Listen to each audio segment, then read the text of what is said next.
सुनो, हाँ। ये जो अपने पड़ोस में आलिया रहती है, हाँ उसके हस्बैंड से लड़ाई हो गई है। यार, इसका हस्बैंड हर वक्त इससे लड़ता ही रहता है।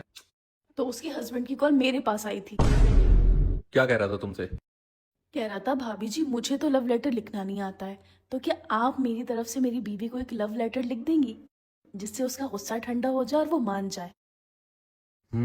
फिर तुमने क्या कहा? मैंने तो जल्दबाजी में हाँ कर दी, पर तुम्हें तो पता है मुझे लव लेटर कहाँ लिखने आते हैं।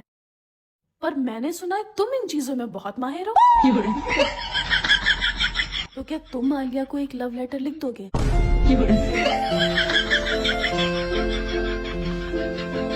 अब तुम इतना कह रही हो तो तो फिर तुम मुझे बताते रहो, मैं लिख रही हूँ। हाँ, लिखो। हम्म। मेरी प्यारी आलिया। उसके हस्बैंड की तरफ से है ना। तुमसे ज्यादा हसीन आज तक मैंने किसी को नहीं देखा।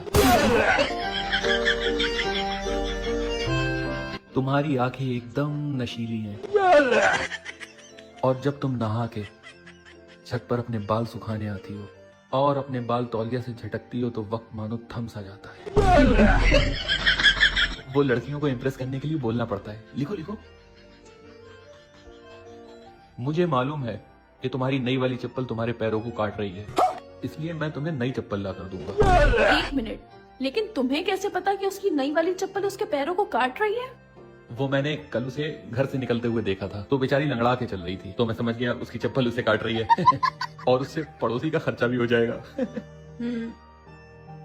मुझे पता है कि तुम्हें गेंदे के फूलों से एलर्जी है, इसलिए मैं तुम्हें गुलाब के फूल भेजूंगा।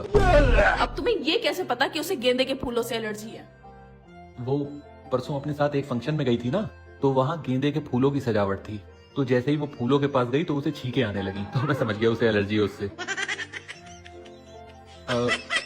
ठीक 3 बजे मैं अपने पड़ोसी के हाथ गुलाब के फूलों का गुलदस्ता भेजूंगा तुम्हारे लिए। तुम क्यों उसके लिए गुलाब के फूलों का गुलदस्ता लेकर जाओगे? अरे, उन दोनों में लड़ाई हो रखी है ना, तो मैं उसके हस्बैंड की तरफ से गुलाब के फूलों का गुलदस्ता लेके जाऊंगा ताकि उसका गुस्सा ठंडा हो जाए।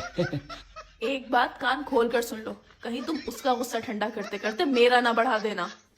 नहीं नहीं नहीं, भरोसा रखो मुझ पर।